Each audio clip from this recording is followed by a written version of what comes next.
Hello everybody. Okay, so I want to do another one of these videos talking about the different loan types and whatnot that you can get. So another one from Academy Mortgage that he sent me over, Academy's manufactured home loan solutions. So they have several home loan solutions. You've got your conventional FHA, VA, and USDA. So what all does that entail, and how do you know which one you want to get? Now, only one of these is going to work if this is a second home. So say you're buying this for an investment, a vacation house, your kids for later, or you just want them to live out there now. My husband's talked about that before, like having a house with, two houses on a lot and the kids can live in one and we live in the other one. But hey, they're older, and that could work. So if it's second home, you need to get a conventional loan because the VA loans, the FHA loans, and the USDA loans are only going to cover your primary residence. So that part's good. All right, so what do the loan terms consist of?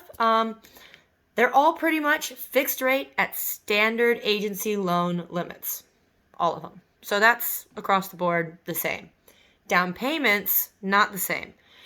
For a conventional loan, you can get as low as 5% for your primary residence or as low as 10% for a secondary residence. So that vacation house or whatever it is that you have that second home for, that would be at least 10%. Now, an FHA loan is going to require a 3.5% down, which is substantially lower because, of course, it's being backed by government.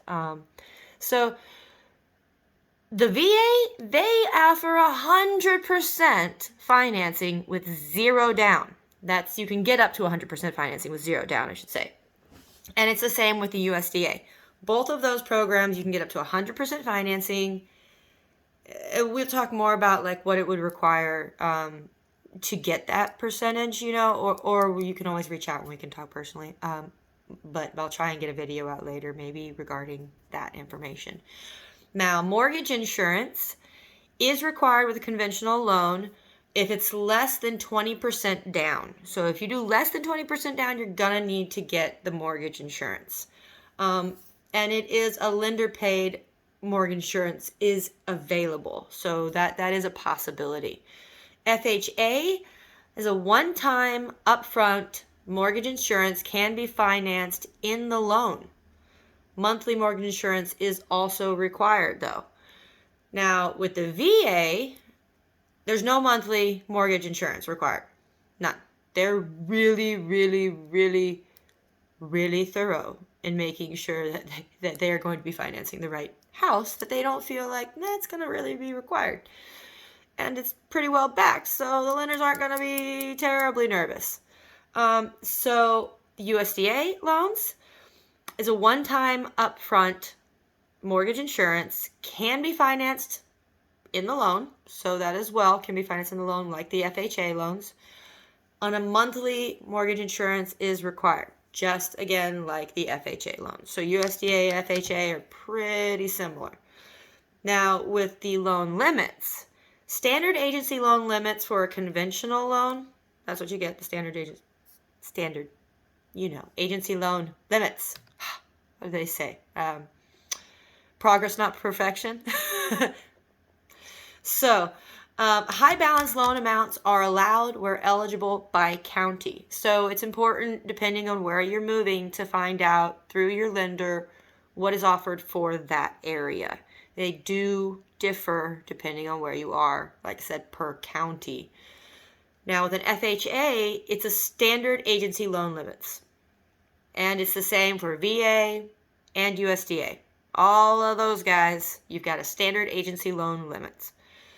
Now, we already discussed the primary residency and secondary residency, so you know that conventional, if it's a secondary, everything else, a primary residence can be done through any of these options. This is all loan, so yeah, cash is a whole different ballgame. Property requirements. It has to be double wide or larger manufactured housing units only. So you can't get a little single wide and think that that's going to work out. It's not with this. It's not going to work out. So manufactured home must be skirted as well. So you have to have that whole skirting around the property that you don't see the crawl space. It's all enclosed. So the whole crawl space is enclosed. It's not like a little lean-to for the neighborhood cats. It must be permanently attached to the foundation and connected to utilities. This is a big part of what makes this real property and not personal property. It is physically attached to the land, and therefore now it has become real property. You turn the land upside down, you shake it, nothing comes out. Well, the stuff inside the house maybe. Again, personal property falls off. The property must include both the home and the land and be classified and taxed as real estate to qualify. So again, that's a big part of when you have that adhered to the land, it's all attached, everything has been covered as far as that goes, you checked the boxes and dotted the I's and crossed the T's, it's real property now. Homes must have been built on or after July 15th, 1976. That's the date you want to know. June 15th, 1976. That's your cutoff date. Anything before that, they're not going to want to do a loan on. That is an old mobile, and they highly doubt its ability to stand up for very much longer. Some of these I've been in, I get that. Some of them you walk into and you're like, well, this has been totally updated. Seems a little different.